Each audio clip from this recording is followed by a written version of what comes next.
and carried her with him to an inn where he intended to stay the night. Now the innkeeper had 3 daughters, who on seeing the goose were curious to know what wonderful kind of a bird it could be, and longed to have one of its golden feathers. The eldest daughter thought to herself, "Surely a chance will come for me to pull out one of those feathers." And so, when the simpleton had gone out, she caught the goose by the wing, but there her hand stuck fast.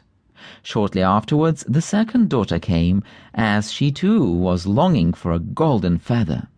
She had hardly touched her sister, however, when she also stuck fast. And lastly came the third daughter with the same object. At this the others cried out, "Keep off! For goodness' sake, keep off!" But she, not understanding why they told her to keep away, thought to herself, "If they go to the goose, why shouldn't I?"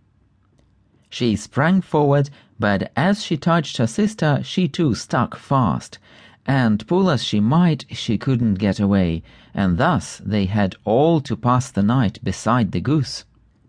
The next morning the simpleton took the goose under his arm and went on his way, without troubling himself at all about the 3 girls who were hanging to the bird.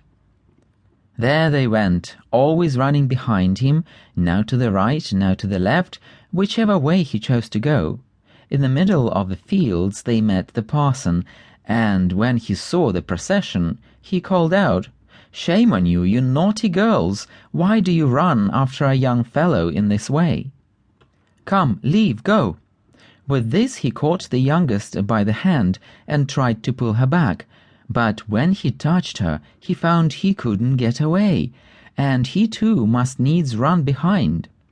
Then the sexton came along, and he saw the parson following on the heels of the 3 girls. This so astonished him that he called out, "Hi, sir parson, whither away so fast? Do you forget that today we have a christening?" and ran after him and caught him by the coat, but he too remained sticking fast. As the 5 now ran on, one behind the other, the 2 labourers who were returning from the field with their tools came along. The parson called out to them and begged that they would set him and the sexton free. No sooner had they touched the sexton than they too had to hang on, and now there were 7 running after the simpleton and the goose. In this way they came to a city where a king reigned, who had an only daughter who was so serious that no one could make her laugh. Therefore he had announced that whoever should make her laugh should have her for his wife. When the simpleton heard this, he went with his goose and his train before the princess, and when she saw the 7 people all running behind each other, she began to laugh, and she laughed and laughed till it seemed as though she could never stop. Thereupon the simpleton demanded her for his wife, but the king wasn't so pleased at the thought of such a son-in-law, and he made all kinds of objections.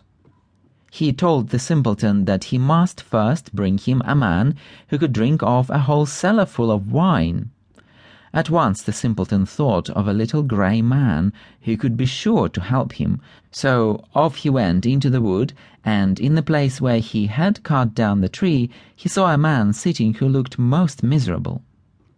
The simpleton asked him what was the cause of his trouble. "I have such a thirst," the man answered, "and I can't quench it. I can't bear cold water. I have indeed emptied a cask of wine, but what is a drop like that to a thirsty man?" "In that case, can I help you?" said the simpleton. "Just come with me, and you shall be satisfied."